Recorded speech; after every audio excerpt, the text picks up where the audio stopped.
What's going on, everybody? Monday, February 4th. The Super Bowl has come and gone with, I guess, a whimper at best. Not the most thrilling game in the world. Watched the fourth quarter, which was, I guess, the only part that was interesting. Yeah. Did you enjoy the Super Bowl? No, it was awful. I mean, like the game itself wasn't awful as far as like football goes, I guess. But as someone who doesn't really care about like the intricacies of the sport or defense or things like that, it was awful. Yeah, I didn't need it. In hindsight, I wish that I didn't watch the fourth quarter at all. But what are you gonna do? I didn't see the halftime show, so if anybody talks about Adam Levine or whatever, I got nothing. Yeah, that was bad too.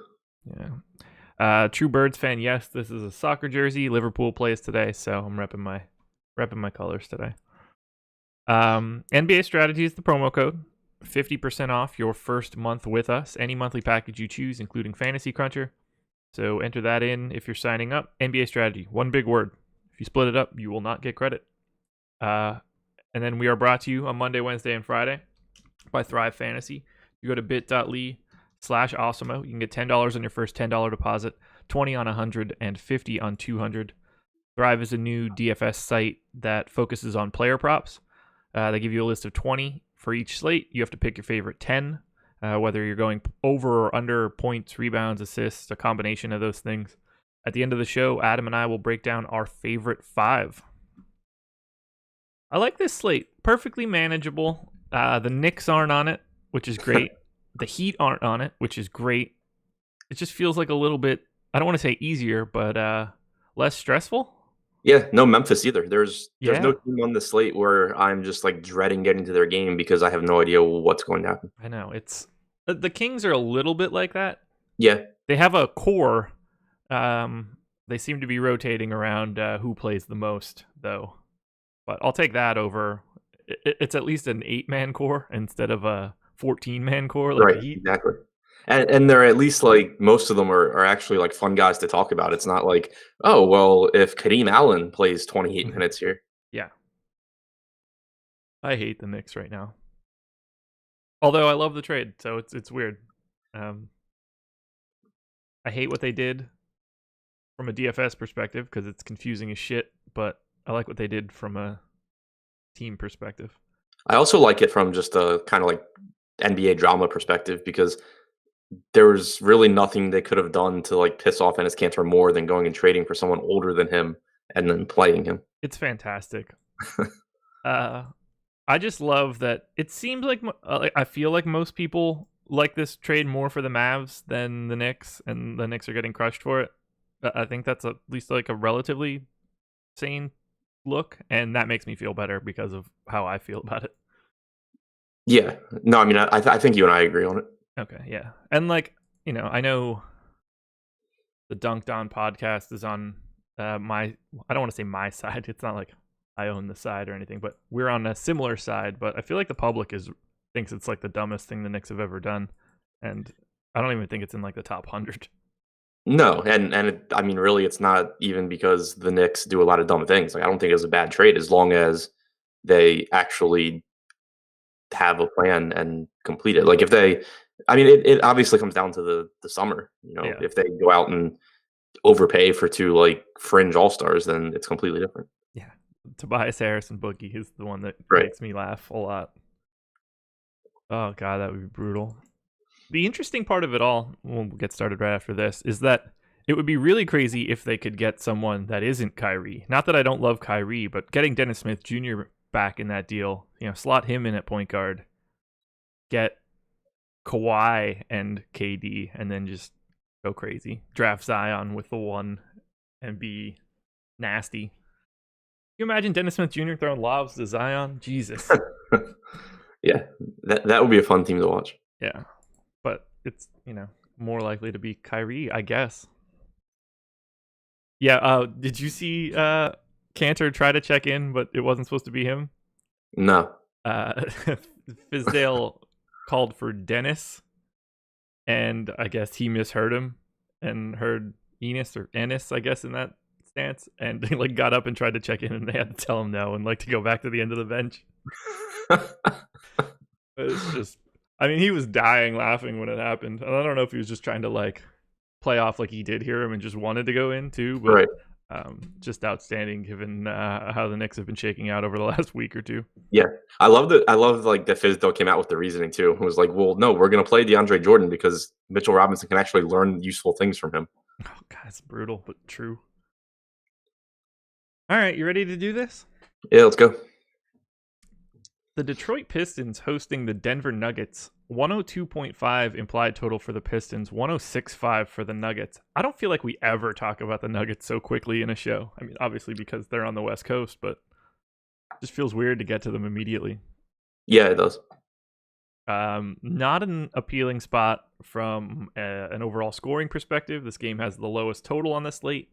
Both teams have the lowest implied totals on the slate. And they're not exactly speed demons. Yeah, that is certainly true. It's a wholly unappealing fantasy game. We'll start on the Pistons side. Same spot we always start.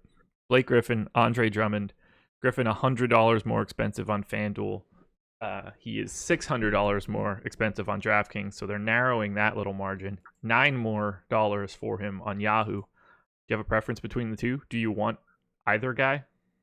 Yeah, I mean, I like both of their DraftKings price tags a lot. They're both below 9K, which is where I really like rostering them.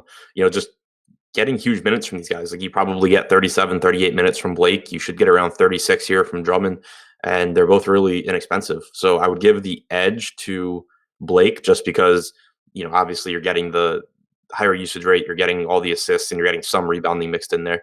And they're close enough in price where I would lean there. Plus, he's a power forward instead of a center. But at 8,200, I think there's a ton of upside for Drummond also. Yeah, I hate these guys. I don't feel like I ever get them right. It's like against the rules or something. Given a choice between the two, I got 18% Drummond on my first DK crunch. I got 17% Blake. So, they might as well be the same person as far as I'm concerned. I don't have them separated by all that much. Let's see where their ownership lies. On DK, Blake at 19, Drummond at 14. So, well within the margins. I would take either guy, but I'm not super stoked about either one. They've just been like solid 1.2 fantasy point per minute guys lately. It's hard to get excited. What do we do with Reggie Jackson's $5,200 price tag? Or would you rather play him for $6,800 on FanDuel? Yeah, 6,800 is a little bit of a stretch, I think, but it's tough for me because the minutes are there. I mean, obviously he played 36 minutes again last game, even with Ish back, but I just still have trouble believing that that's where he is every game now. We've seen all season that he has some games where he plays a lot of minutes, but then he goes back to 28 or 30, and especially with Smith back in the rotation now, I think that it's just kind of scary to project him for 36. I'll probably project him for like 32 or 33, just to kind of at least account for the fact that he's been playing a lot, but also I don't want to go crazy with it. On DraftKings though, the price tag's still appealing enough where I have him behind Blake, I have him behind Drummond, but on a 6-gamer, I don't see any reason not to have some Jackson. Yeah, 16% ownership, slightly more than Andre Drummond right now. It's an appealing price tag. I don't know what else to say. Don't play him on FanDuel. 6,800 is going to be a real tough sell here, but I have no issue with him whatsoever. He's just kind of there for me though. Ugh. And then I don't care about the rest of these guys. Yeah, me neither. All right, Jokic, 11-3 on FanDuel, 10-5 on DK, $51 on Yahoo. He might be my favorite play of the day, and I'm not confident in it. Drummond just scares me. I get scared of the day where, like, once every 3 weeks, he decides to be the guy that you expect him to be. And I don't know. I never know when that's going to come, but I could see him just bodying Jokic just because he wants to for that particular day. I don't know. What do you want to do with Jokic today? Yeah, I mean, I like him. I don't think I would say he's my favorite play of the day, but I certainly think a $10,500 price tag is too cheap for Jokic. I have him at 34 minutes and like 55 DraftKings points right now, so Yeah. pretty clearly a nice spot. Wow, you have him at 55. Is that high or low? I have him at 57. How many minutes? 35. Okay, well, you have an extra minute. But even still, if we're tied, that means that I'm way higher on him. Yeah, that's unusual. Huh. That gives me pause. Been 1.65 fantasy point per minute guy over the last month.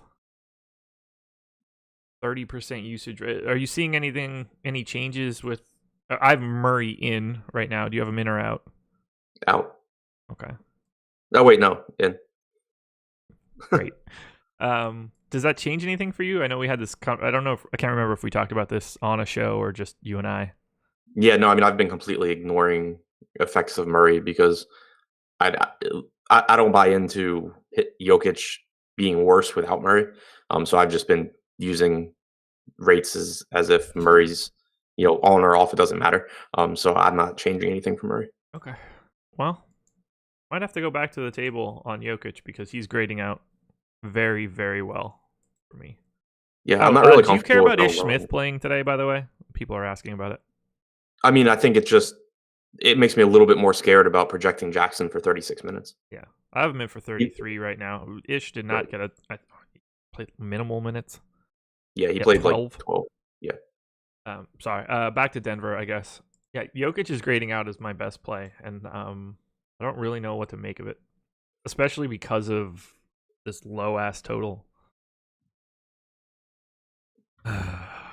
Anything else from Denver? These guys are dramatically better priced on FanDuel than they are on DK. Yeah, their DK prices all jumped. Beasley jumped $1,100. Morris is up to $6K.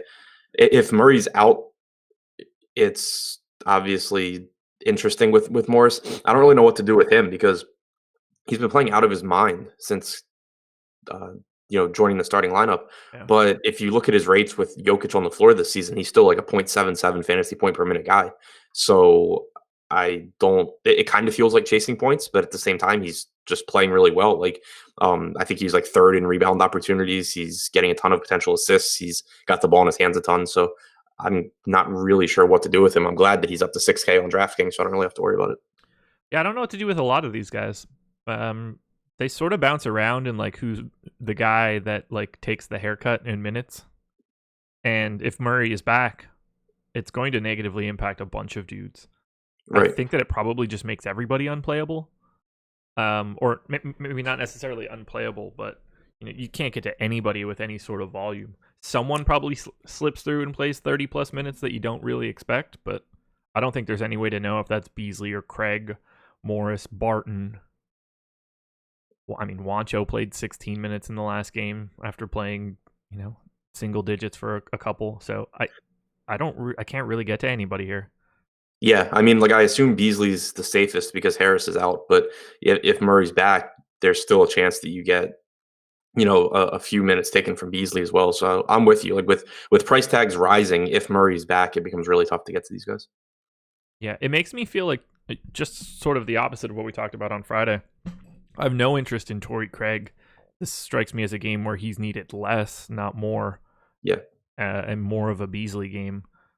Beasley 4,900 on FanDuel, 55 on DK. So if you really want Beasley, I hope you're playing on FanDuel because that's significantly better. And Torrey Craig is just not simply a very good fantasy player. So if he's not playing north of 30 minutes, he's not on the table. What do you have Craig in for right now? Because I do not have a lot of minutes.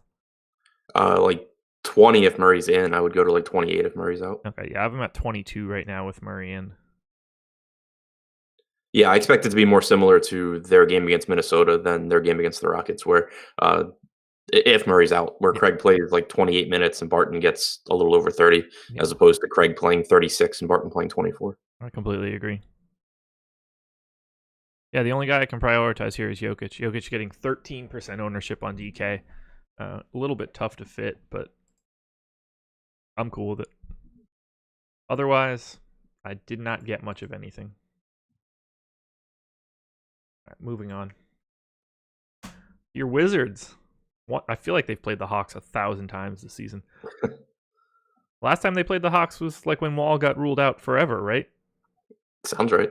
We were talking about strip club narratives, and then he was out, and Right. then I think he like never came back. Yeah. Yeah, because that's when I think he missed that game because of the baby or whatever.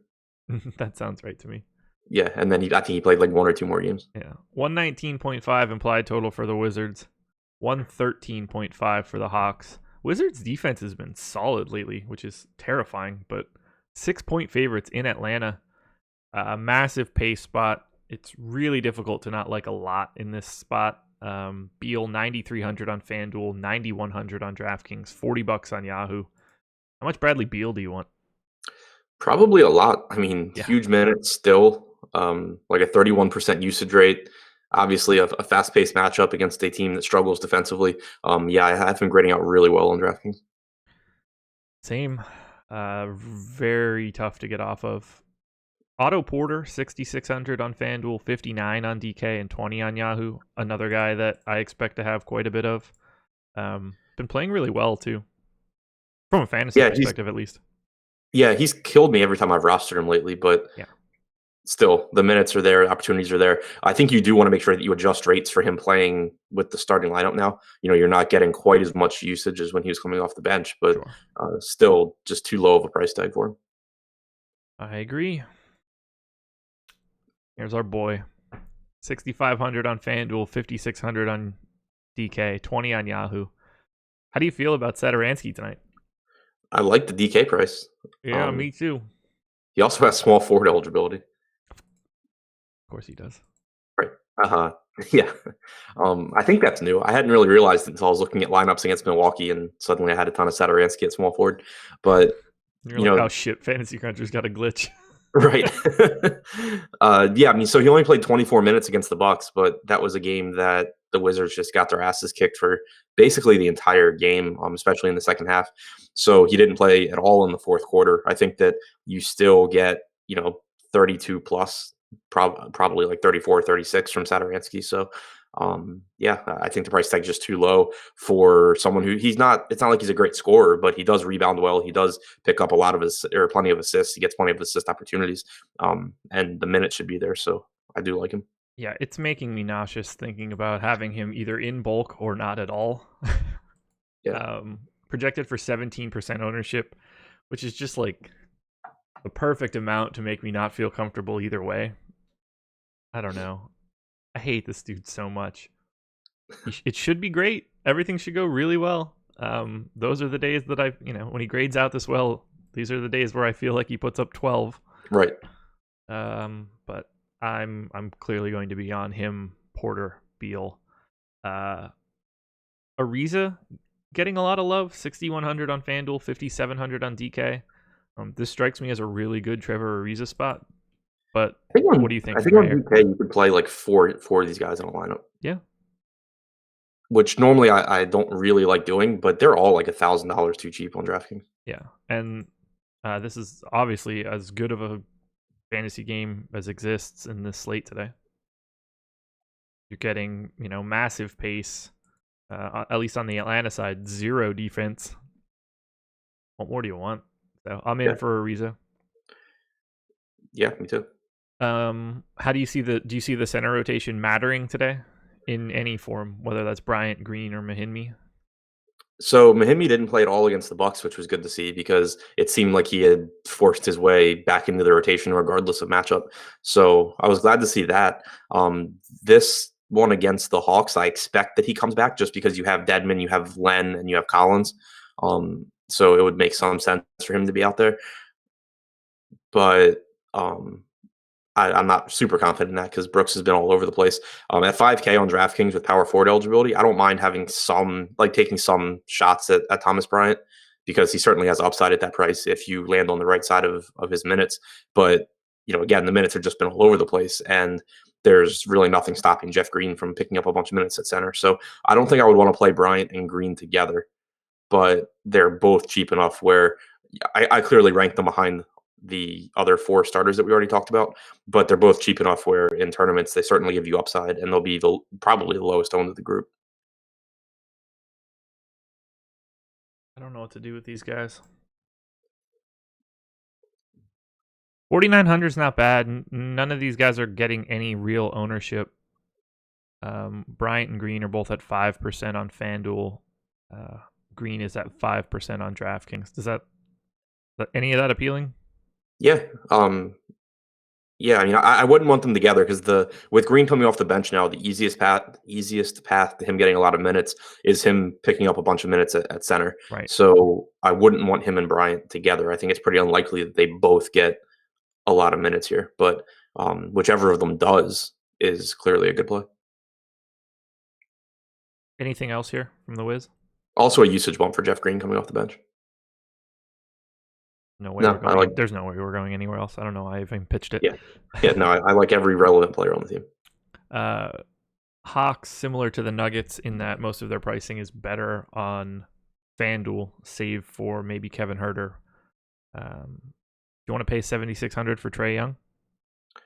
Speaking of teams that I have no idea what to do with, I mean, Young's minutes he's been playing more minutes than anyone on the team. Like, even when nobody was playing over 30, you got like 31 from Young, and then you got like 37 in the next game. He played 34 last game. So I'm okay with giving him a bunch of minutes. I think the price tag's gotten to a point where, it's not super appealing, but he has been playing really, really well. The minutes have been there. So I don't hate it. There's certainly upside. It's just that it's not going to be a priority for me. Let's see how much I got. Especially with Washington playing a little bit slower and playing much better defensively. Yeah, he's at 7% ownership on DraftKings. I actually got a little bit more than that. I don't mind it just because of how this game could play out, but he's hard to just look at and love at 76. What about John Collins? Yeah, exactly. Go ahead. No, I was gonna say with Young, like anything I get of him, I'm perfectly happy with because I think that his ceiling is higher than his price tag. But it's just from a point per dollar basis, projection wise, it's probably not something I'm getting to a lot, just because I think he's a little overpriced for his median projections. I'm with you. Can't really do John Collins for 8,100 on DK if he's going to be 7,600 on FanDuel. I'd rather just play more on FanDuel just to get him. Yeah, that's a really nice FanDuel price. Yeah. But he's one, like, what do you do? Because the Hawks were playing essentially everyone 30 minutes or less. We had seen Collins playing less than 30 minutes pretty much every night. And even if you accounted for blowouts and foul trouble, he was on pace for like exactly 30. And then last game against Phoenix, he comes out and plays 39 minutes out of nowhere. It's obviously a very, very good matchup. Because it's a bad rebounding Washington team. Collins is actually a good player. It's just a matter of what do you project for him minutes wise. Brutal. I have him in for 30 right now. I think I'm going to go to like 32 or 33. I don't hate it. I mean, it makes him fantastic on FanDuel.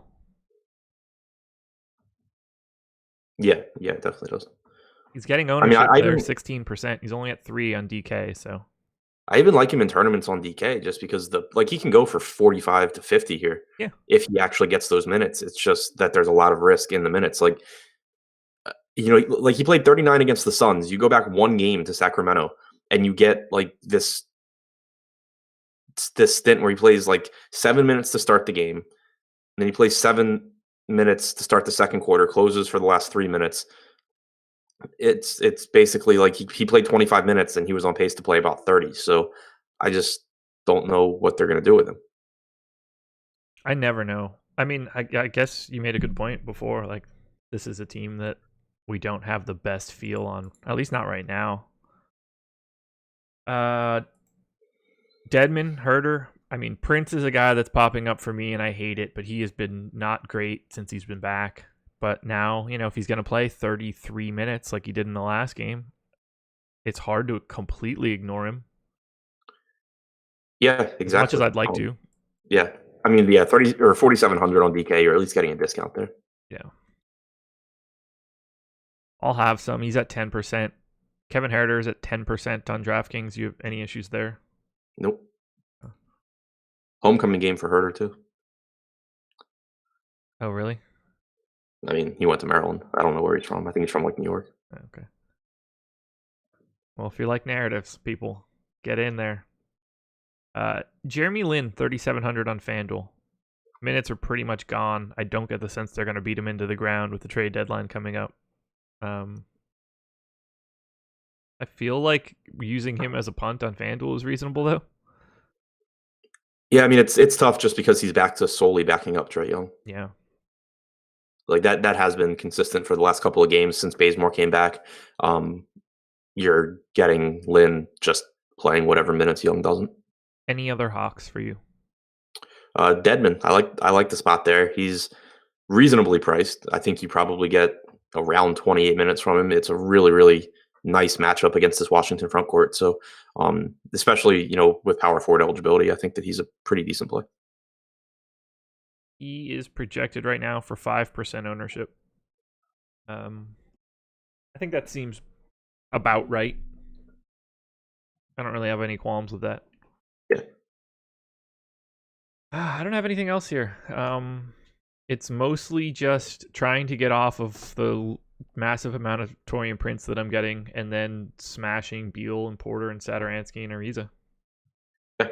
I think so. I had said that I thought you were, because of the DraftKings pricing, that I thought you were okay to play like 3 or 4 Wizards on a team. I would point out that I am not sure that I would want. Like, I think that you do want to set rules between those guys. Like, normally Porter and Ariza, it seems like one of them has a big game, the other one doesn't, because if one of them has a big game, it normally involves them knocking down a bunch of threes and being the hot hand and taking more shots. So I'm not sure how much of them I would want together. I already said, I don't want Brian and Green together, but still getting the 3 or 4 of those guys total, I think is fine. Yeah, I would set probably max 3 out of Beal, Porter, Satoransky, and Ariza, and let it rip and see how much I get of like the different combinations. Yeah.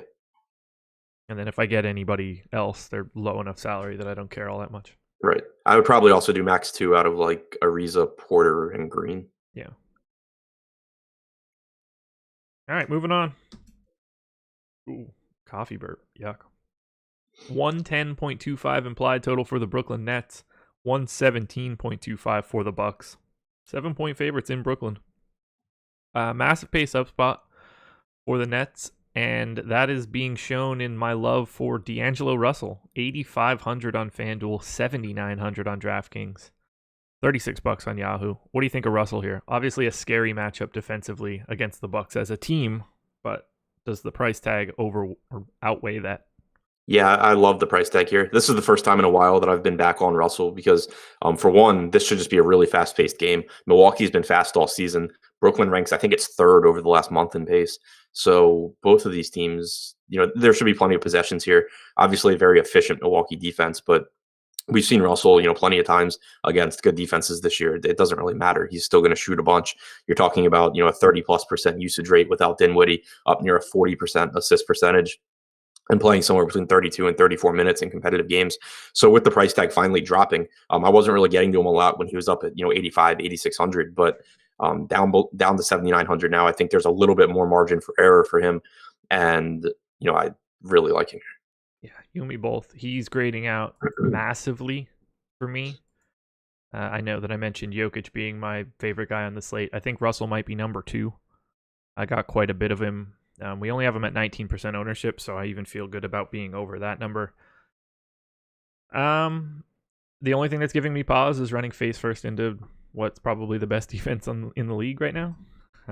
Yeah, and like Kenny Atkinson can just do whatever he wants and play less minutes. But yeah, I mean, there's like outside of the obvious, things can go wrong for anyone, and that's amplified a little bit when you're talking about this matchup and this coach. There's no reason that I can find to really not like Russell here. I love that we have an all-star whose minutes are like in flux because of the coach. And an all-star who like didn't give 100% for a 50-50 ball, so now he's benched. Yeah, it's not great. Especially on a competitive team too. Like, it's not like Brooklyn's tanking anymore. No, they have like a realistic shot at the playoffs. Yeah. Let's see what that shot is actually right now, because I know they went on a bit of a skid. I think they are 1, 2, 3, 4. They are 1, 2, 3, 4, 5. They are projected to be the 6th seed by 538 right now. Yeah. Fuck, not tanking. Shit, they might host a series. Right.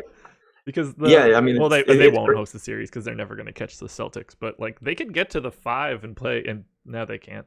They're 8 games back of the Pacers. The best they can do is the 6th seed. Pacers are going to plummet. Pacers are going to plummet though. Yeah, they're 5.5 games ahead or 6 games ahead of them. They're not going to plummet that far. Yeah. I mean, they could, but I don't necessarily think that the Nets are going to be the one with the rocket strapped to their ass to fly past them. Right. Yeah, that's a good point.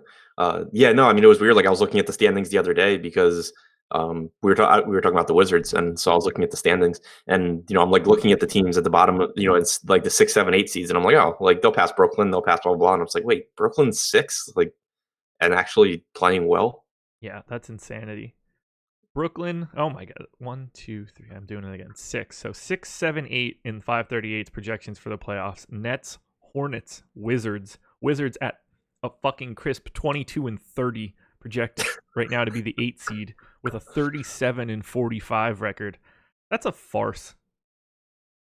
Yeah, that's unbelievable. You should not be able to make the playoffs if you don't win half your games. They should just start giving more spots to Western teams. They should just they should. They should throw it out. You shouldn't be able to make the playoffs and be 37-45, or just give fucking buys to all those better teams. Right. I don't care. You don't get it. You draw the line at Pacers.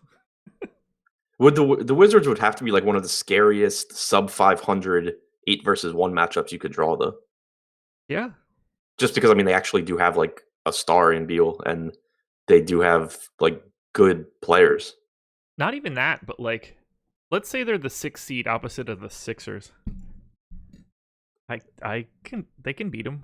Yeah, they can shoot their way into that.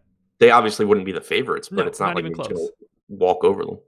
Like, I think the Bucks and Raptors are too solid across the board. There's enough turmoil in Philadelphia where that can go squirrely, and then Bradley Beal goes for 50 in 3 games, and Jimmy Butler is on the Nets next year. Right. Yeah, it's just like Washington's like such an enigmatic, inconsistent team that goes both ways. Yeah. Like they could just go out there and suddenly be the team that they're supposed to be. God, or like, no team wants the Heat to get in. Right. No question.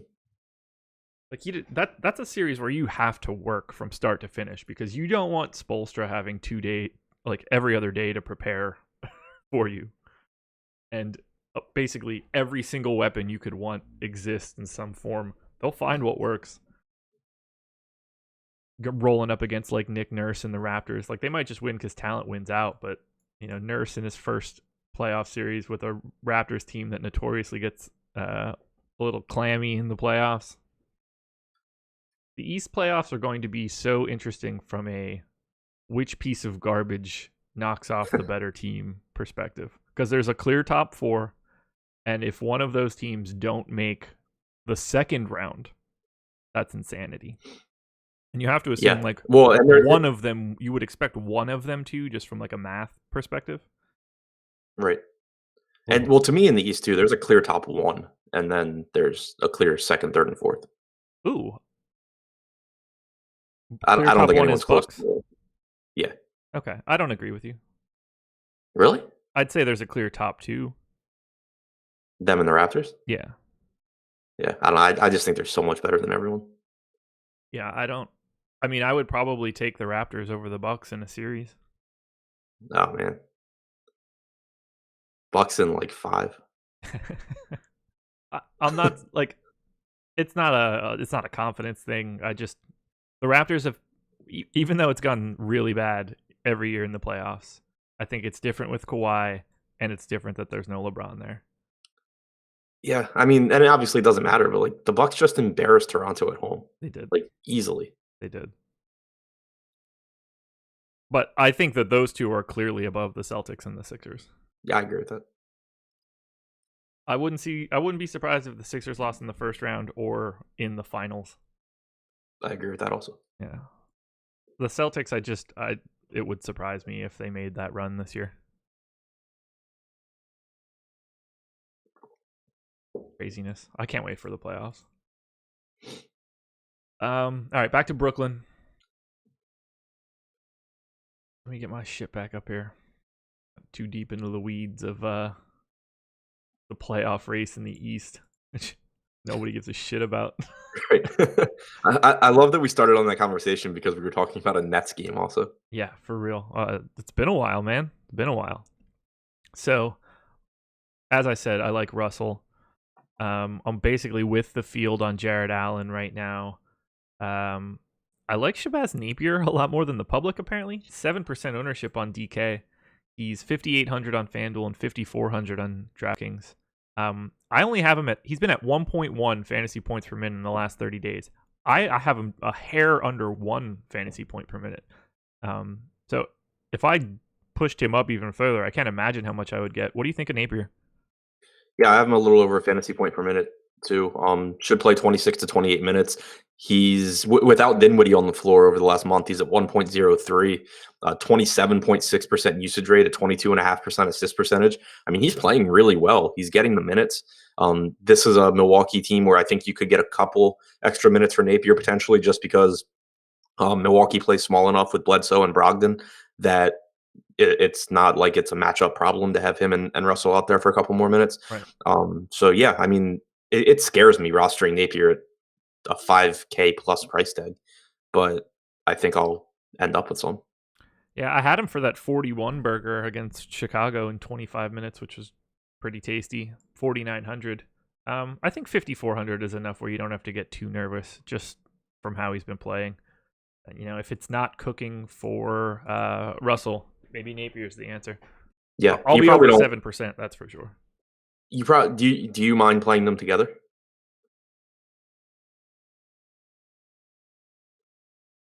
Probably not. I think both of their prices are a little lower than they should be, and that makes it okay. If Russell was like 84 and Napier 57 or something, it starts to get a little bit more difficult. But for right now, I don't think it's too big of a problem.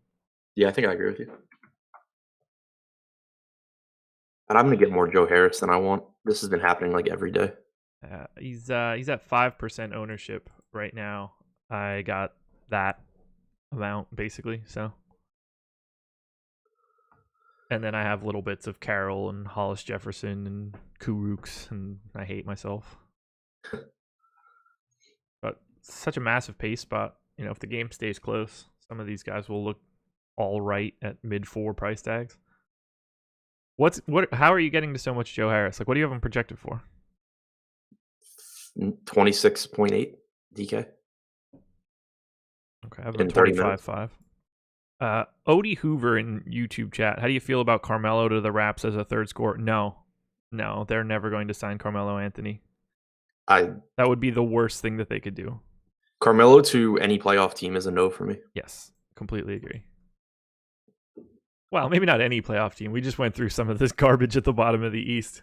Okay, Carmelo to any contending playoff team. Yeah. If he wants to go be the 4 for the Hornets or something, whatever. Right, yeah.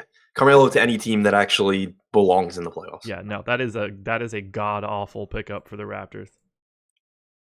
I mean, they wouldn't sign him for the minimum. I think Carmelo's just it's weird because for someone who has the talent that he does, he legitimately makes teams worse. Yeah. No, don't. The Raptors would never do that. I'm not sure they would take him on if they got paid for it.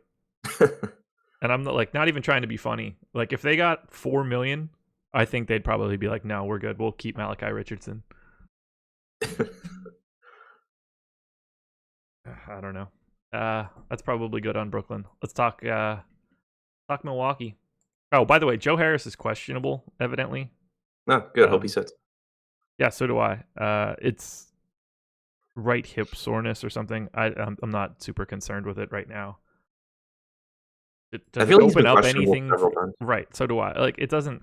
It gives more minutes to Rondae Hollis Jefferson and Kuruks, I guess, in this scenario, and they probably become slightly more interesting punt plays, but it solidifies Napier's minutes too. It does indeed. But it doesn't make me want to freak out and jam in 4 nets or something. No, I mean you'll see like Theo Pinson pick up some minutes. You'll see a couple more minutes for Kurucs, Harris, or not Harris, Carroll, and probably Napier. Like by a couple more minutes, I mean like I'd be more confident giving Napier 28 instead of 26. Okay.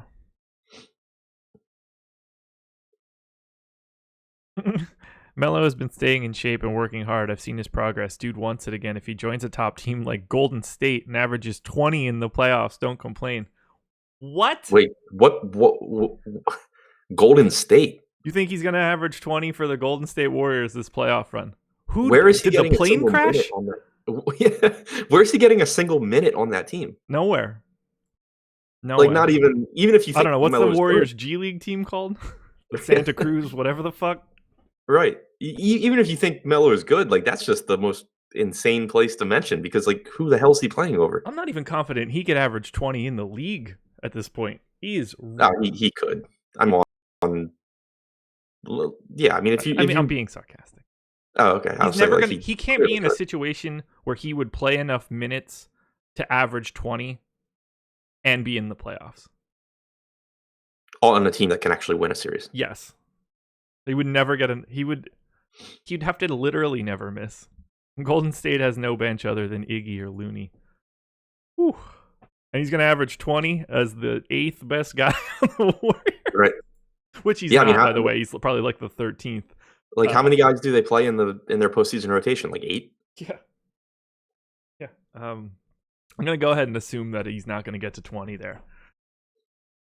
Unless they're extending games, and I didn't know. Did we miss the memo where games are now 140 minutes long? Holy balls.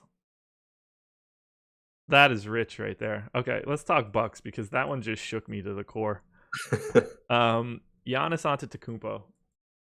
11-6 on FanDuel, 10-9 on DraftKings, $56 on Yahoo. How much do you like Giannis? Do you like him more or less than Jokic? A lot and more. Okay. I don't disagree. Yeah. He grades out fantastic for me. Did you say you do or do not disagree? I'm. You and I are on the same page. I really like Jokic. So ignoring the piece about comparing him to Jokic, I think Giannis is fantastic. Okay. Yeah. I mean, I have them both projected for 34 minutes on DraftKings. I have, like I said, I have Jokic at 55. I have Giannis at 60.5. Okay. The only thing that's giving me any sort of struggle is that I think that I really like all of the like sub 10K options. And I think that those guys are like dramatically underpriced. But Giannis roasted these dudes. Not that we look at this type of shit ever, but went for 72 on them on the 29th of December. And that's the sort of game. I mean, that's honestly like the ceiling game of Giannis now. Went for 31, 10, and 10. Yeah, I mean, he's averaging 1.7 points per minute over the last month. He's at like a little over 1.6 for the season. Like he's so insanely good on a per minute basis. The problem is just how good the Bucks are. And how he doesn't play stupid amounts of minutes. Well, right. But part of that, like in competitive games, he still gets most of the time like 36 minutes, which isn't what guys like, LeBron or whatever get. But he never gets that 38, 39. Right. And he just so infrequently even gets to 36 because the Bucks just beat everyone in the East so badly. Yeah. It is crazy. Yeah, they have they're projecting to have a 8.7 point differential, plus 8.7 point differential from 538. That's first in the league and 2.5 full points ahead of the second closest team in the East. They're just thumping teams pretty constantly. This strikes me as the type of spot where they would also continue to thump someone. 7-point line. Not that I'm projecting a blowout or anything, but most Milwaukee games follow a pretty normal script, and it just doesn't strike me as the game where Giannis is going to need to play 38 minutes. I have him in for 34 right now. That would be a really optimal scenario. What do you think of 31% ownership on FanDuel and 22% on DraftKings? I'm fine with it. Like. Yeah, I love the spot for him. It's a Brooklyn team that doesn't rebound that well. Giannis obviously rebounds. There's nothing on Brooklyn that's stopping him. It's just a matter of how many minutes he plays. Like we got unlucky too because like in the Toronto game that looked like it was going to really be a blowout. It got closer, but Giannis was in foul trouble in that game. So he only played like 28 minutes, and then like every other game Milwaukee plays is a blowout, so he doesn't play full minutes. Sorry, I wasn't listening because I hear talking in my house, but no one's here. And I haven't watched TV at all, so I need to go figure out which TV is on because it's scaring the living shit out of me. Yeah, that's a little unnerving. Yeah, it's not like it's clearly not an active conversation that is like literally in my home, but I know that there is voice somewhere, and it tripped me out for like a half second. Yeah, look, I'm gonna get to Giannis, but 22% is kind of scary to me. Not scary in that like I don't understand it, but Devin Booker at 9K, 7% ownership. Jokic at a $400 cheaper price for 13% ownership. It might just be a case where I don't get all the way to 22 and I get like 17 because I have that much more Jokic than everybody else, and I think I'm okay with that. Yeah, I mean, I don't think that's crazy. And also, you mentioned the guys on Milwaukee that aren't named Giannis are all very attractively priced as well. They are. So you can very easily get Milwaukee exposure here without getting the Giannis. I do think, and I've been doing it pretty frequently. I don't mind playing multiple guys from the Bucks, but I don't like playing Giannis with any of those guys because if like you get a Chris Middleton ceiling game, the Bucks are just too good defensively to really think you have a good chance of getting a Giannis ceiling game at the same time. I'm with you. Although these guys probably Middleton at 6,400 is craziness to me. Again, I've Bledsoe even better than him. Yeah, he's a guy that I've been getting a ton of over the past like 2 weeks or so. Yeah. Not mad about it either. Yeah. So I mean, like I haven't run crunches yet, and so I'm not saying like that I'm going to be overweight on Giannis. I'm saying that if I end up being overweight on Giannis, like over the 22%, I'm perfectly fine with that. Yeah. Like it's not like, oh shit, like I have more Giannis than I'm comfortable with. Because of the breakdown of the slate, like you were saying, I don't know how much I'll actually get. I'm just saying, like, I love the spot for him enough where if I did my crunch and I got 60% Giannis, I'd be like, okay, cool, I'm playing 60% Giannis today. There you go. Go through your preferences between Bledsoe, Middleton, and Brogdon so that I can go figure out what the fuck's going on in my house. All right. Yeah. So all three I think are pretty similar. I have Bledsoe for 31 minutes, Brogdon for 32, Middleton for 33. Basically, whichever one I get to, I'm fine with. Brogdon over the last month averaging about a fantasy point per minute. Middleton's at a fantasy point per minute. Bledsoe's at 1.2. So Bledsoe is my favorite out of the three. Just playing really well. He's probable after missing last game with I think an Achilles injury. Really fast paced game as we've already mentioned. 25.5% usage rate over the last month. So really seeing a productive Bledsoe. He'd be the one that I like the most, but no issues getting to Middleton or Brogdon. Lopez is a little tougher to get to just because in general the minutes are less consistent. We have been seeing him play a bit more, hitting 32 minutes pretty frequently now, which has been nice to see coming off of a monster game against Washington too. So in tournaments I don't mind getting to Lopez, but I would still rank him behind the other four starters for Milwaukee. Same page. I have Middleton, Bledsoe, Brogdon as basically coin flips across the board. I'm happy to have all of them. I don't really have that much of a preference on any of them. And then Lopez is like pretty clearly a notch behind that for me. Turns out it is an Alexa speaker in our media room playing what appeared to be an NPR podcast, which I have never listened to in my entire life. I have no concept of how it would even play here. I'm not an NPR guy. I can only assume that the speaker can hear me on this and took something that I said to be like, hey, Alexa, play NPR. So I unplugged it because it scared the shit out of me. Do you want anybody else from the Bucks?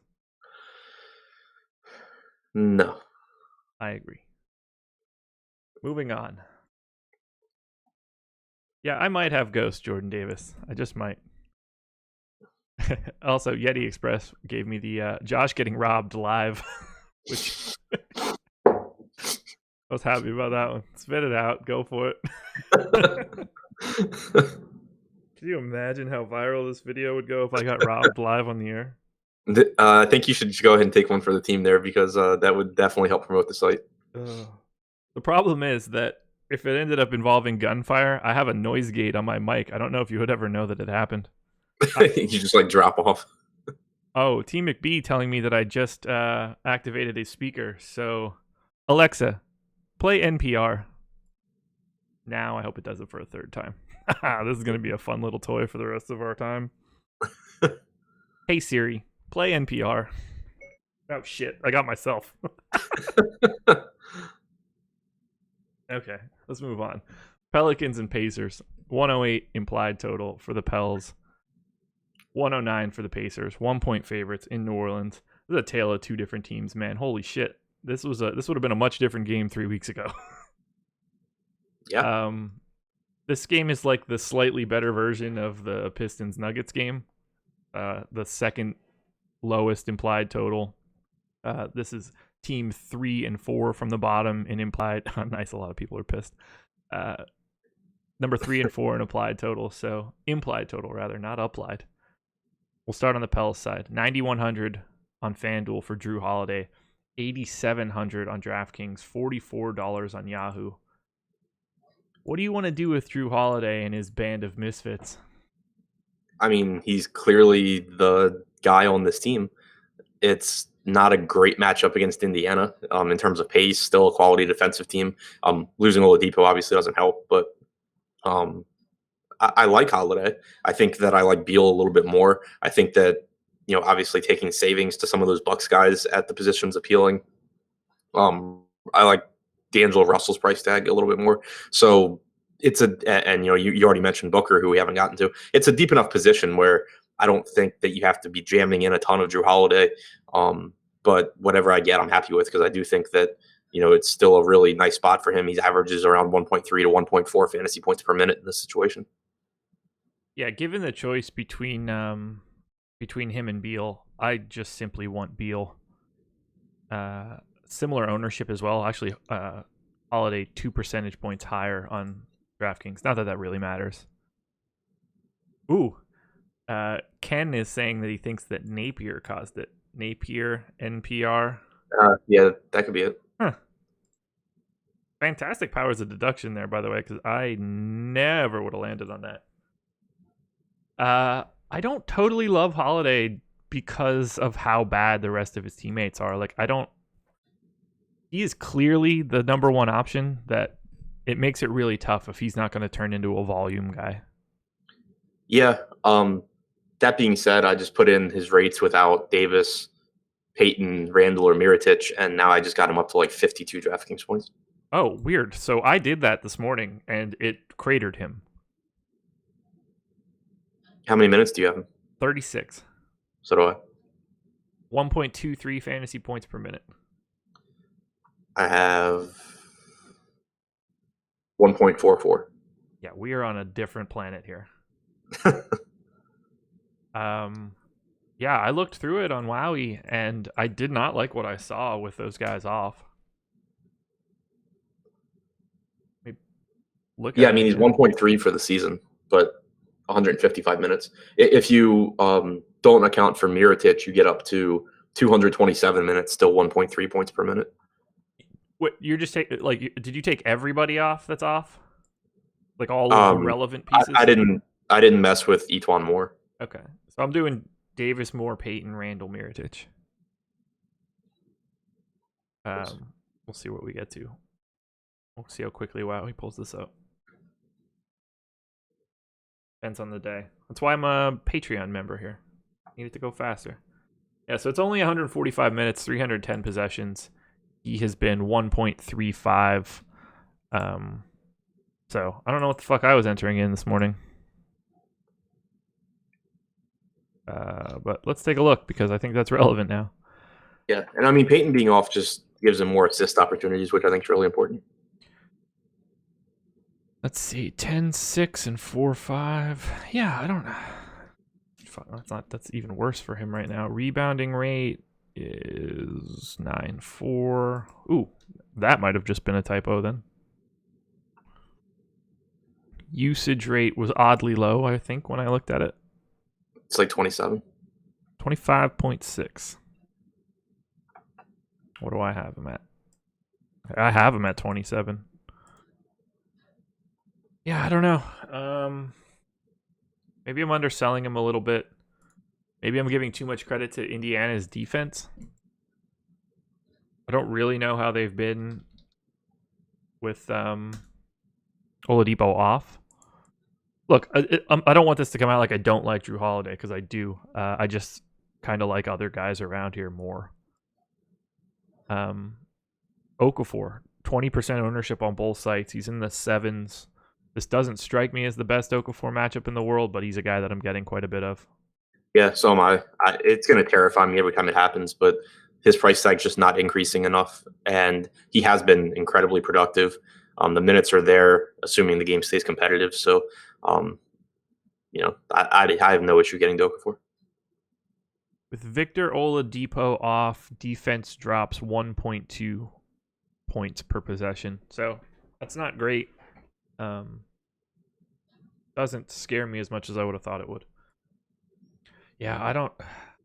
The piece that scares me about Okafor here, let's switch back here. At 7,100, I'm basically with the field right now. The problem is we have DeAndre Ayton at 6,800, and he is 7% less owned, 19-12. I feel like Ayton is in a much better spot than Jahlil Okafor. I agree with that. So it's going to be a spot that I keep a close eye on to see where the public ownership numbers go. I hope that they go more towards Okafor and less towards Ayton, so that I can get more Ayton. Is it Kenrich? Kenrich? Yeah. Projected for 16% ownership on FanDuel, 19 on DK. Frank Jackson's in the 20s, chalk on FanDuel at 3,900. How do you want to manage the rest of these idiots? Did Frank Jackson really play 42 minutes last game, or his popcorn machine just messed up? Frank Jackson played 42 minutes.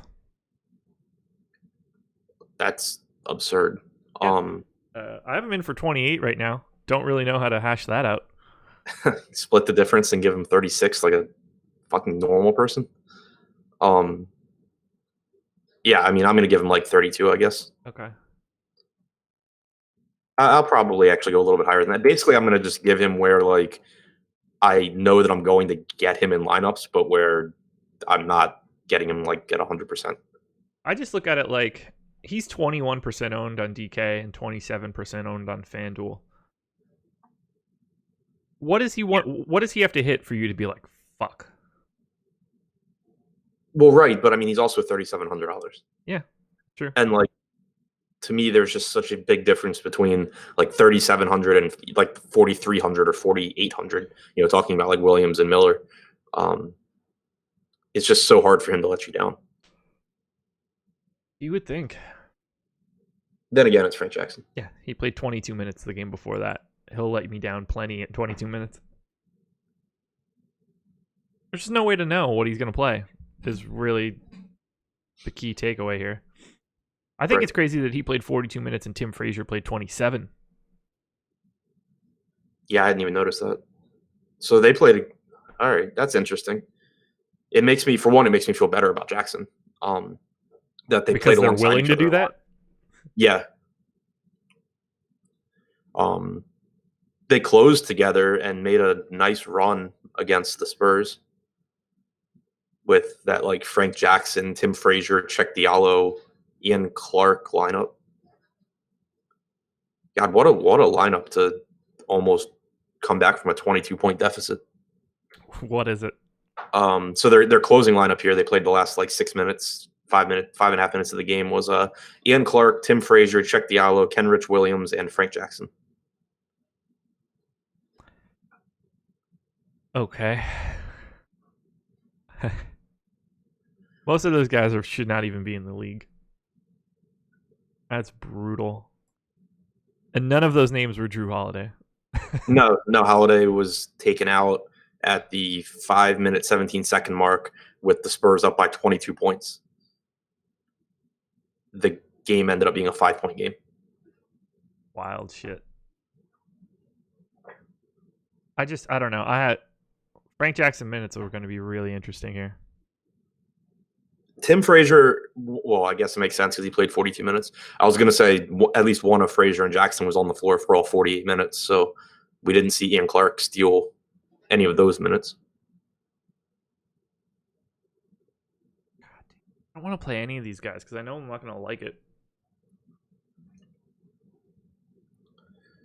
Frank Jackson's played 168 minutes without any of Davis, Randall, Mirotic, Payton this season. He's averaged 0.77 fantasy points per minute.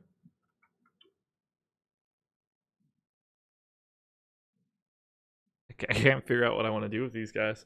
If I project Jackson for 32 minutes, I get like 20, almost 25 DraftKings points. Yeah, I'm at 23.9 right now, just at 28 minutes. That's why I'm nervous to like bump him up any further and find out that I got 60% Frank Jackson. Right. Like Eric S in YouTube chat just said Kenrick for 4,300 for 30 minutes. I like that. I don't want that feeling. I don't want to like any of this garbage. Yeah, Kenrick scares me the most. As he should. Yeah, 30 plus minutes in 3 straight games. I mean, but also he probably picked up an extra 5 minutes in that game against the Spurs because it was a blowout. Yeah. Yeah, I mean, he's just the kind of guy where I had a bunch of him that, I guess, like 3 games ago when he was like 1% owned or whatever, and he had a really big game.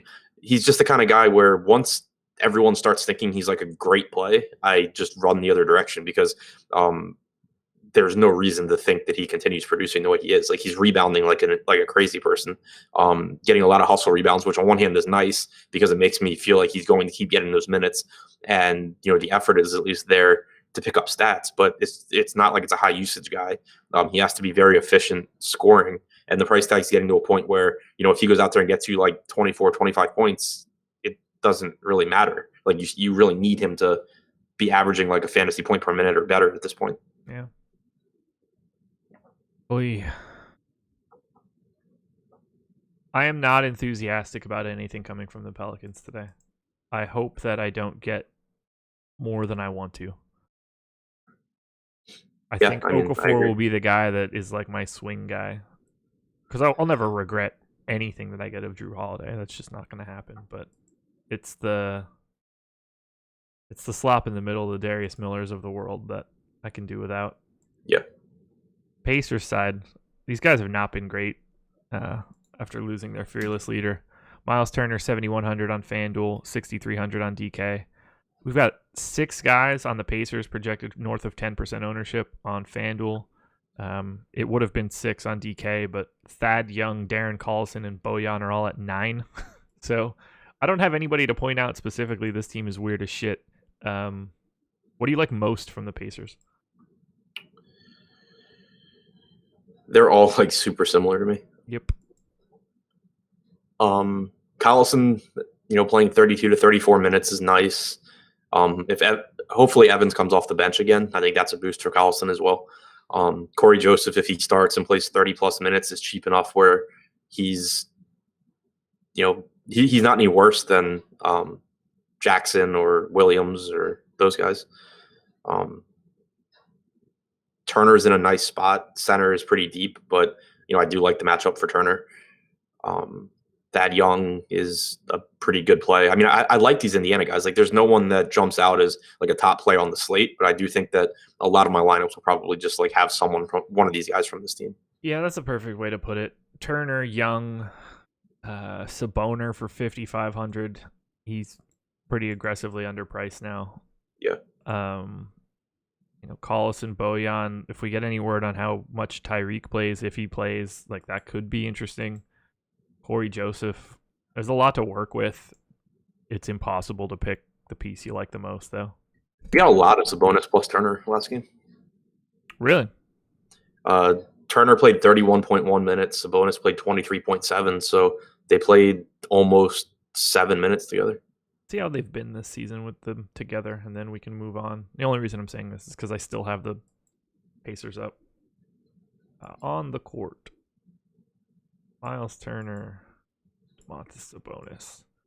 All right, they're plus 4.3 points per 100 for the season. They are plus 0.4 with those two guys on, so they've been completely average. Not that interesting. 2 games left. Let's get out of here quickly. Well, as quick as we can. Suns and Rockets, 111 implied total for the Suns, 119 for the Rockets, 8-point favorites. Hit that like button, by the way. Neither team particularly great defensively. Houston plays slow, so this is a little bit of a pace-up spot for the Rockets. We'll start with Devin Booker, $9K on FanDuel, $9K on DK, $38 on Yahoo. Under 10% ownership. Do you have any interest in Devin Booker tonight? Yes. I mean, it's tough when you have Drew Holiday and you have Beal, because they both obviously are in situations where they're missing players. Like Booker's missing Warren, but you have, Holiday without Davis, you have Beal without Wall, and they're playing minutes very similar to Booker. So it's tough in that regard. But, you're still talking about Booker being someone who is going to come out and have, like 33% usage with a 30% assist percentage and play 36 plus minutes. So, yeah, I do like Booker. Would you rather have Booker or Drew? Drew. Okay. Well, 19% ownership on Holiday, 7 on Booker right now. Right. I was going to say in a vacuum, Drew. I think that with ownership, with that ownership, it's a good spot to probably have more Booker. Right. That's sort of how I feel right now. The 9K price tag on DraftKings isn't great. If we considered the 9K price tag on FanDuel to be correct, it would be really interesting if Booker were like 8,300 tonight. That would get pretty squirrely. I mentioned him before, DeAndre Ayton, 7,400 on FanDuel, 6,800 on DraftKings. He's got 12% ownership right now, center is really flat. We've got 1, 2, 3, 4, 5. Lost count. 1, 2, 3, 4, 5, 6, 7, 8, 9, 10, 11. We have 12 guys with center eligibility on DraftKings in the 10 to 19 range. Good luck figuring out who you need to play in that mess. Although, in a way, it almost ends up not mattering because it flattens everything out. No one's going to get that much above the field unless you get somebody else dramatically right. What do you want to do with DeAndre Ayton? I like him a lot. I really like that he played 33 minutes in his first game back. Yeah. I'm going to go ahead and project him for 32 here. It's a really, really good spot against Houston. We've seen them, struggle rebounding since Capella's injury. Ayton has averaged 1.1 DraftKings points per minute in 281 minutes with Booker on the floor without TJ Warren this year. 21% usage, 19.5% rebounding percentage. I think it's a really good spot for Ayton. I agree. I am in there. Center ownership is going to be probably the most interesting piece of the day. If anybody gets out in front, like currently Okafor tied for second behind Aldridge, it just makes for a natural spot to get a little different if you're playing a tournament. The rest of the Suns, Kelly Oubre, Josh Jackson, Bridges, all these guys are playing low 30s minutes or more every night. Any of those guys stand out most to you? Bridges at 4,400 seems to be the clear outlier in price, at least. He also sucks. Right. I mean, that price tag on Bridges is really nice. He's playing 36 minutes a night pretty consistently now, and he's been playing better lately. So, that's been good to see. I think that if he's going to be, what's the ownership projection on Bridges compared to Kenrich Williams? That's a good question. By the way, do you know how low Bridges' usage rate is? He's almost in single digits. For the season? Yeah. Well, yeah. I don't know that, but it's close just in general. Bridges is at 15. Williams is at 19. Oh, that's not helpful. Nope. Yeah, so Where do you land after that? Right. Yeah, I mean, they're both fine. You're going to get more minutes from Bridges, most likely. He's played 131 minutes with Booker on without Warren this year. Or sorry, with Booker and Ayton on without Warren. He's averaged 0.78 DraftKings points per minute. He's been playing a little better recently. I like him as much as I'm ever going to like Mikal Bridges. Yeah, I don't know what to do here. Rockets don't really turn the ball over all that much, and it's not scoring that you need out of Bridges. So he's kind of scary for me to get to. I think that I would prefer going to either Jackson or Oubre, but I don't really love either guy. What do you like Okobo as a paydown $3,500 option on DraftKings? I don't know what to make of his minutes either. He's like the new Frank Jackson. Yeah, I was going to say, if there's a big ownership gap between him and Jackson, I'm fine with it. I feel better about Jackson because Jackson, doesn't have Jamal Crawford occasionally coming in and just stealing like 28 minutes from him. Yeah. But it's very, very similar plays to me. Frank Jackson 21, Elie Okobo 12. Yeah, I'd probably end up like at least being over on Okobo and maybe even on Jackson or something. Yeah. I don't disagree there. I would hope that as soon as any sort of additional value comes out on this slate, I think someone like Elie Okobo is going to be the first guy to lose it. Yeah. So that makes it a little bit more appealing for me. If I were like hand building a single entry lineup and I ended up on that price range where I'm looking at guys like Jackson and Okobo, I would take Okobo if he's projected for like half the owners. Agreed. Houston, $13,800 for James Harden on FanDuel. $12,900 on DraftKings. He's at 16% ownership on DK, 15 on FanDuel. He's $64 on Yahoo. I'd be surprised if I ended up with much of any of James Harden unless this slate gets really crazy for value. Not with Paul back. I still like him. I'm interested to see where I end up. I have him at like 70 fantasy points still. I have him at 66. I have him projected for a 39, 8, and 7 line. It's just he's just too expensive. He's too expensive for this particular scenario now. So, I mean, he still plays like half his minutes without Chris Paul. Sure. It's a phenomenal matchup against Phoenix. He's played 111 minutes with Paul on and Capella and Melo off this year. He's still averaged 1.6 points per minute in those minutes.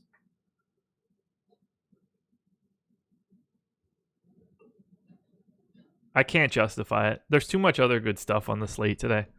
Yeah, I mean, that's where it gets tough for me. Like the opportunity cost of going all the way up to Harden when you have, Drew and Beal and Booker, all $3,000 or whatever cheaper, $4,000, I guess. That's where it gets tough.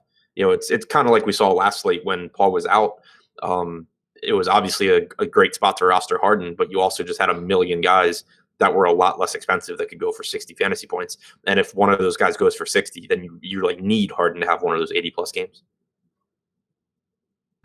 They are dead last in frequency of shots at the rim, which is, well, part of James Harden's MO. Let's just say that. Wait, what'd you say? The Suns give up the most shots at the rim. Oh, okay, gotcha. I thought you were saying Houston was dead last, and I was like, how? No. They do give up the 7th least amount of non-corner threes. Now, I'm not trying to like dig into this too much.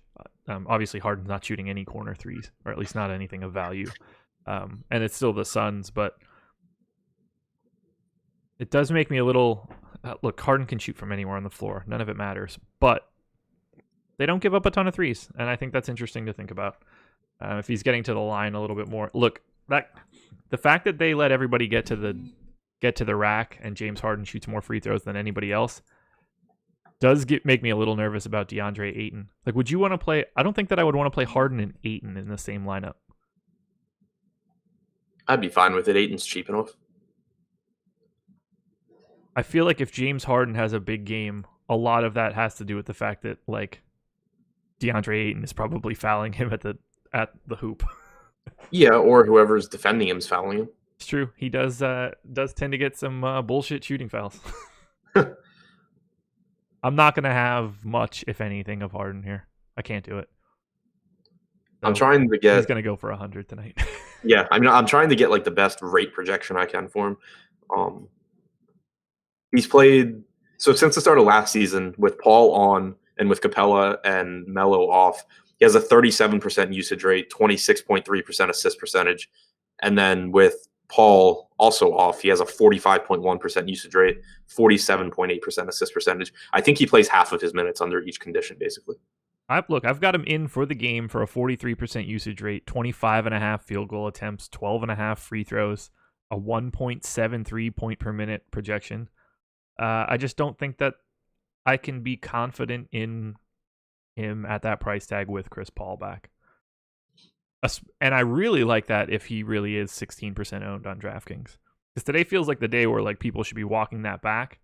Because there were days where he wasn't getting that sort of projection when Paul was out. And that was insanity. And now I think it's going the other way where people are on and not reacting to the actual truth. So, I don't know. He's not the guy for me. I'd much rather just distribute that ownership to Giannis or Jokic and save the extra $2,000 somewhere else in my lineup. Yeah, that's fair. Now, again, this all goes to shit as soon as we start getting some more value and he becomes easier to fit in. So, don't forget that. Fareed. What kind of odds would I have had to give you at the beginning of the season to tell you that Kenneth Faried would be on the Rockets and more expensive than Chris Paul? Yeah.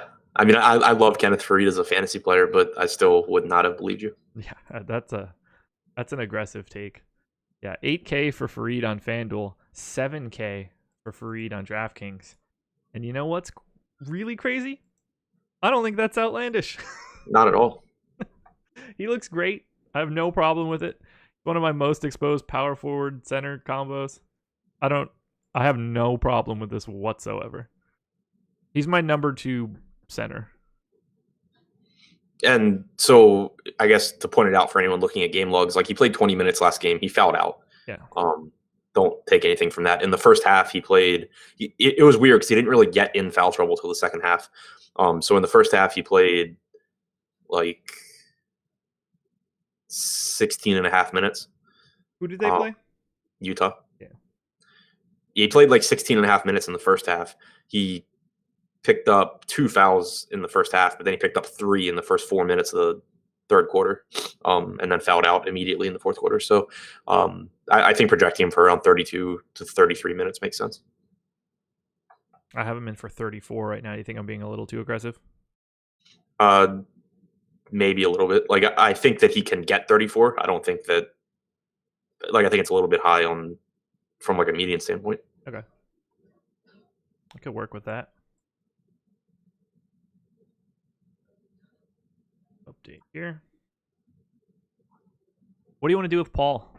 7,300 on FanDuel and a just shocking 6,600 on DK. I have him in for 28 minutes. I don't know if you're going to be more aggressive with that total. This doesn't strike me as the game where I would be, but I really like him here.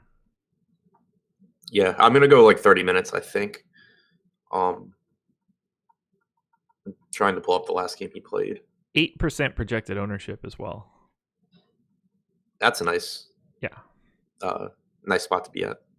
I really don't like him when he plays with Paul. I mean, with Harden, but obviously, like a third of his minutes are coming without Harden, probably. So, really good spot. I don't know that I'll get a lot of him, but I'll probably be over the 7% or whatever you just said. Yeah. This feels like one of those things where you get so used to Chris Paul being like 83, 84, 8,500. He goes out and gets you 41 fantasy points, and you're just like, fuck, I didn't get enough out of Chris Paul tonight. But now, if he puts up 40, what seems like a normal bad game out of Chris Paul is suddenly a fantastic value. Right. And there's nothing to stop him from putting up 40 fantasy points against the Suns. I mean, he can do that pretty casually, I think. I love Paul here, especially if that ownership stays under 10%. I'm happy to die on it. There's such a high floor if as long as he plays. How bad could it possibly go? Oh God, I'm gonna. Well, now like 12. Yeah, fuck me. That's gonna be brutal. He went for 33, 32, and 32 in his last three, in the 3 games that he's been back. 25, 26, 29 minutes. Yeah, I'm in for sure here. On a team that coughs the ball, they're 24th in turnover rate. Chris Paul just constantly a steal guy. He went for 33.75, did not get any steals in those 29 minutes against Denver. He's more of like a 2 steal a game guy. Add in those additional 4 points, and you're right at that 40 number where it looks like he smashes. So I like Chris Paul here. Do you want any? Yeah, go ahead. If I were to project him to play all of his minutes alongside Harden, I would get him at like 30 DraftKings points. Yeah. And he should play like a third of his minutes without Harden. Yeah, I have him in for 37 DK points right now. What do you have him in? Trying to get his rates correct. I had my baseline, like using his season-long rates without any context, I had him at like 33. Okay. Or no, I had him at like 37, sorry. Perfect. Yeah, I'm digging Paul here. Tucker, Gordon, anything else here? If I get to either of them, that's fine. I hate them both as DFS players, but they're both really cheap. They both should play like 36 minutes against the Suns, so it's fine. Like I obviously prefer Harden, Fareed, and Paul. Yeah, I would be happy to not get any Eric Gordon. I'll probably manually adjust him to only be with the field just in case I go over. I'd rather lose money than have him a bunch and be right. I won't feel good about it. I'd rather make money, but that's fair. To each their own. Yeah. Any PJ Tucker revenge narrative here for you? Yeah, of course. Okay, I figured as much. Final game. Sacramento Kings hosting the San Antonio Spurs. We actually got that Tucker revenge question right now, too. Definitely the question got asked before they heard it. Kings 112.75 implied total. Spurs 114.25. The interesting piece of this game, Derek White out tonight. So let's start on Sacramento, where I'm not really getting a ton. De'Aaron Fox, 7,600 on FanDuel, 23% ownership, 73 on DraftKings. You liking Fox? I like that FanDuel price tag on him. Yeah. The minutes have been nice lately, and he's obviously like a 1.1 fantasy point per minute guy. So yeah, on FanDuel I like him more than on DraftKings because for one, obviously the price is more appealing, but for two, on DraftKings, like he's competing with Beal and Drew and Booker because those guys all have point guard eligibility, whereas on FanDuel they don't. He's not a guy that I expect to get to with any sort of major volume. He's at 11% ownership on DraftKings. I think that makes perfect sense. Having a lot of trouble figuring out who really gets the minutes for Sacramento tonight. Because you have a guy like Bielitsa who on January 25th plays 33 minutes, then plays 13. We've got Shumpert who has been at 30, 20, 31, and 28. I assume that he gets into the 26, 27, 28 range, but I really don't know how to prioritize these guys right now. Yeah, it's kind of a nightmare. We're seeing more minutes for Bagley, which is nice. Yes. I think Fox, Heald, Bagley, and Willie Cauley-Stein are the only guys that I totally trust to play 30 minutes tonight. And even that I don't even feel great about trust. Oh, and I don't mean 30, 28, sorry. Yeah, I was going to say, I don't completely trust Cauley-Stein to play 30. But no, I don't either. But, he's been at 33, 31, and 31 in 3 of the last 4. That January 30th game, I assume they either got smacked or this is some aberration where everybody played in the 20s. Yeah. Yeah, so I mean, there's not really priorities for me here, but I do think that 5,500 Bagley on DraftKings is pretty cheap, and like it's not a spot I'd want to go to in cash games because the floor is really low, but I still think there's plenty of upside there in tournaments. 5,600 Bogdanovic, kind of the same thing. Normally is playing around 30 minutes. He played 22 against the Sixers, which is pretty disappointing. But I think that projecting him for like 28 minutes probably makes sense. We have Bagley as the chalkiest king on DraftKings, which makes me not want to be there. Yeah, I agree with that. What do you think of Buddy Hield? I point him out just because he grades out pretty well for me. He's grading out pretty mediocre for me. Like I have him from the Kings behind on DraftKings, behind Fox, behind Cauley Stein, basically like the same as Bagley. Okay. I don't know what to do with these guys. Yeah, Bogdan's definitely the play if you're trying to leverage price across sites. But I have a hard time prioritizing anything here as like aggressive. Yeah, I mean it's not like it's a super appealing spot either. Right. Let's talk Spurs. I think this is the most difficult thing to talk about, but you had some tidbits before we got started. We'll start on Aldridge. 9,500 on FanDuel, 8K on DK. So $1,500 difference. Pace up spot for the Spurs. $38 on Yahoo. How much LaMarcus Aldridge would you like tonight? I really like the DraftKings price tag there. Yeah. Absolutely. Yeah, so since the start of December, and I with the Spurs, I like starting like a month or so into the season just because at the beginning of the year we saw Aldridge kind of taking more of a backseat to DeRozan, and DeRozan like really, really running the offense. And then since then, they've kind of figured it out to where Aldridge leads the team. So since the start of December, with DeRozan, Gay, and Aldridge all on the floor, Aldridge leads the team with 1.12 fantasy points per minute, a 28.8% usage rate. That's a nice spot against Sacramento, so I like him quite a bit. As do I. Just grades out way too well. Let's get into this one though. 7,800 for DeMar DeRozan on FanDuel, 7,500 on DraftKings. He has been at 0.93 fantasy points per minute over the last 30 days. I don't really know how to project him right now. Aldridge has been crazy in those last 30, and DeRozan has been not good. And I assume that the truth lies somewhere in the middle, that Aldridge isn't that good and that DeRozan isn't that bad. I just don't really know how to turn these dials right now. What do you end up getting with DeRozan? Even going back to the start of December, when you put all three of those guys on the floor, DeRozan's averaged 0.93 points per minute. He has a 23.5% usage rate. So it's not like what's he shooting? 54.7% effect. Oh, sorry, that's Aldridge. 45.7% effective field goal percentage. How much are we worried that it's just bad shooting? To an extent, for sure. I mean, it's 427 minutes. You said it was 40 what effective field goal? 45.7. For the entire season, he's played 781 minutes with Aldridge and Gay on the floor. He's averaged 0.98 fantasy points per minute, 25.8% usage, 46.5% effective field goal percentage. He's been at 47 for the season. He's been a 47% effective field goal percentage guy in 15-16, 16-17, and this season.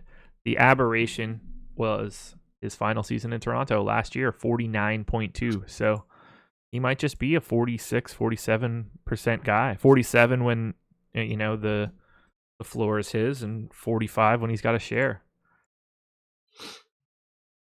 Yeah, so I think it's worth, it's definitely worth pointing out because I know I've been getting burned by DeRozan a lot because I've kind of been over projecting him, because if you don't run numbers with like Gay on the floor with him and Aldridge, you just get completely different numbers, especially for him and especially for DeRozan. So I think that I've probably been over projecting him a bit there. And if I project him to play most of his minutes with those two on the floor, I think he goes from being like a really, really good play at a mid $7,000 price tag to like a good play a good but not great play. Yeah, he's going to be the piece that trips me up the most. He's at 25% ownership on FanDuel, 20% on DraftKings. And I understand why it's happening. I got that similar amount, but I mean, I guess let's walk through what's around him. We have DeRozan at 75, directly above him, at least at shooting guard, D'Angelo Russell at 79, the exact same amount of ownership. I don't think they're comparable. I would much rather have Russell. Yeah, I have Russell. I have Russell at like 43 DraftKings points and DeRozan at like 39.5. Okay. So even factoring in the extra few $100s, it's Russell for me. Yeah. Nobody really below him at shooting guard. You're dropping down $800 to Healed. I think that's probably a bit too far in price to consider them comparable.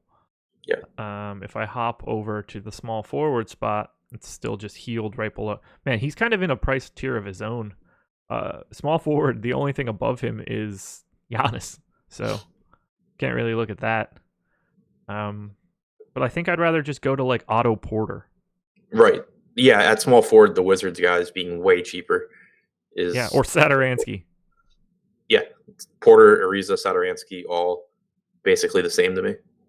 Yeah, so this feels like one of those days where I try to get away from DeMar DeRozan's ownership, and DeMar DeRozan goes for 70. Yeah, but whatever. Does anybody else stand out for you from the Spurs now that they are going to be soaking up an additional 30 minutes from the lack of Derek White? I mean, so Patty Mills should play around like 30 now, right?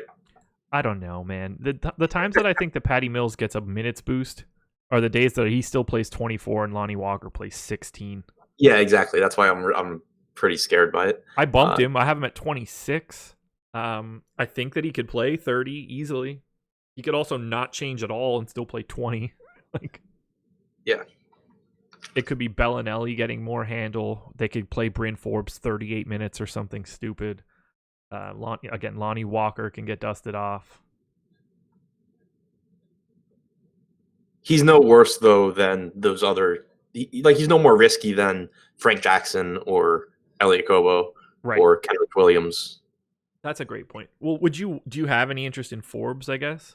He's the guy that's... Well, I guess Mills is 4,100, so would you prefer Mills to Forbes?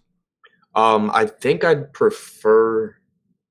It's really close because Mills, I think, averages a little bit more per minute, but I think the minutes for Forbes are more consistent. Yeah. I would lean Forbes.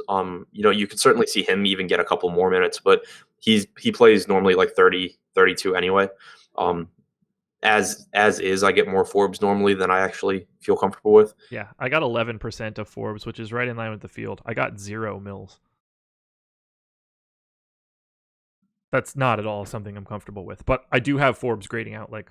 I don't want to say a lot better because that would be just a silly statement. I don't think that any of these guys grade out well, but it's there for me.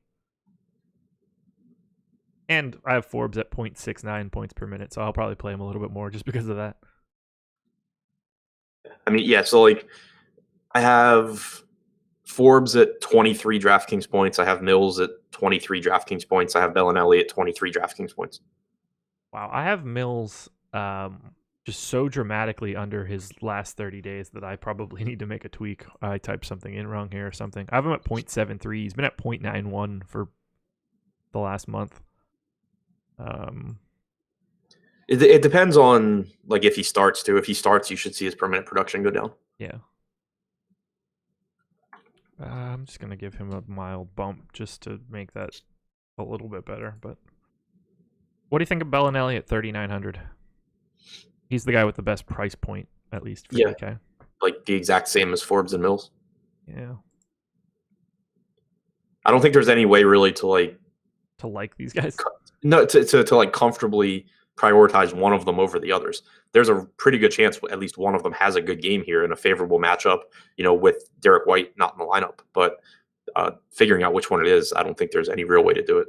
I think I would go Bellinelli, Forbes, then Mills. They're all close, but I think Bellinelli having shooting guard small forward is like the differentiator for me. Yeah, that's a good point. Yeah, I think I would rank them in that same order.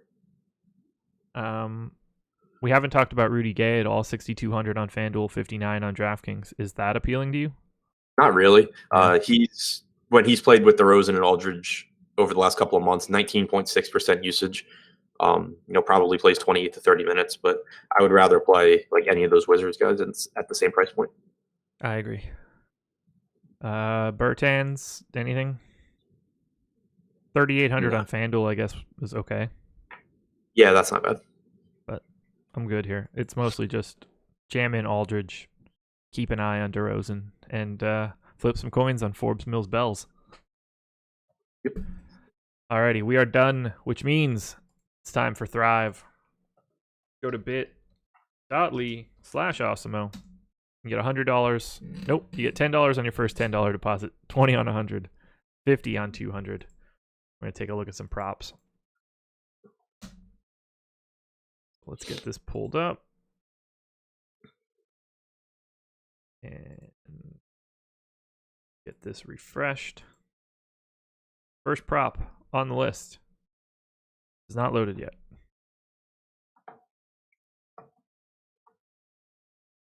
Still hasn't loaded yet. First one up's Jokic. Is it? Yeah, 19.5 total points. 90 points for the over. I'm in. Jokic. Yeah, I have him at 24.2. I have him at 24.2. There we go. That's because we collude. Yeah. Joking, everybody. Joking. Even though you only get 90, I'd still take the over. It'd be close if it was going to be one of my top 10 props, just because of the discount on over points. But yeah, it's definitely an over. Ooh, here we go. Bradley Beal, 29.5 points plus rebounds. You get 105 for the over. That seems nice. Yeah, considering I have him at 34 and I get the over, he's probably the first one I put in. Yeah, I have him at 33.8. Yeah, that's a smash. That's one of the first for sure.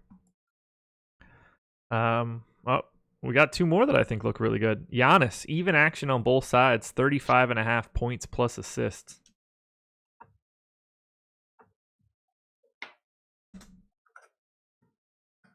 I have 34. Hold on to Antetokounmpo wrong. Antetokounmpo. Got it. I have him at 33.7, so I think I'm taking the under. Yeah, same, but also one that I probably wouldn't have as a top 10. Correct. And then the one right under that looks great as well. D'Angelo Russell, points, rebounds, and assists, even action on both sides, 30.5 is the number.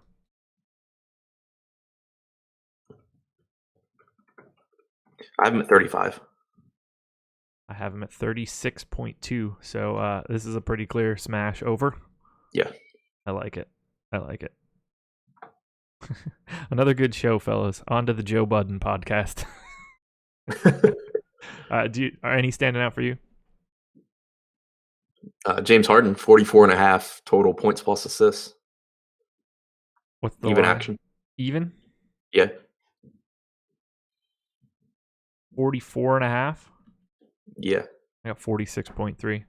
I have 48.3. There you go. I know we're only supposed to, well, not supposed to. I know we normally do 5, but DeMar DeRozan, 31.5 points, rebounds, and assists. 95 for the over. I just want to look at it because I like when they're points, rebounds, and assists, especially for guys like this. I have 32.1. So I guess I would take the under. I have 34.1, so I'd probably just leave it alone. Alrighty, that is it.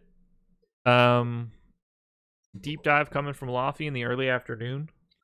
We will have the deeper dive coming at 5 p.m. for this 6-game slate. And then myself and Fast Eddie Fear will take you from 6 to 7. Basketball season and only basketball season now. Well, I mean, I guess hockey's going on, but Jake will never hear this. Check out our hockey content, though. Some of the best in the biz. Jake's been killing it, so kudos to Jake and the rest of his guys. That's where we're at now. It's a very keen focus on basketball up until the end of March, where we start doing this for baseball as well. I got nothing else. Yeah, I'm excited. I'm starting to get excited for baseball. Yeah. I'm excited for pre-lock. Yeah, I'm excited to be able to like build lineups and get my player pool how I want it, and then just like chill and not redo it all in the last 10 minutes. Yeah, like I'm really excited for 1:30 on a Tuesday when I just don't have to care if anything happens from 1:30 to 4:30 because basically nothing will. Right. Those are the days. Those are the days I love. Instead of a trickle of news from noon until 4 every half hour requiring adjustments and adjustments and adjustments. Right. and then Yeah, a scratch at 704. Yeah, it's a completely different process. Yeah. I'm anxious to see how well late swap optimizer works for baseball. Yeah, that'll be interesting. Not that it is going to come into play all that often, but when it does, it really changes everything up. But it should be really easy to use, considering more often than not, it's either an easy switch of a guy that hasn't been stacked, or you're in a stack and you're just reallocating 4 guys or 5 guys to a team. Anyway, we'll talk baseball at another time. We're out of here. Thanks for joining us. We'll be back tomorrow morning, myself and Laffy, for a 8-game Tuesday slate. Adam has to write about that shit, so bring all the news. I'm out of here.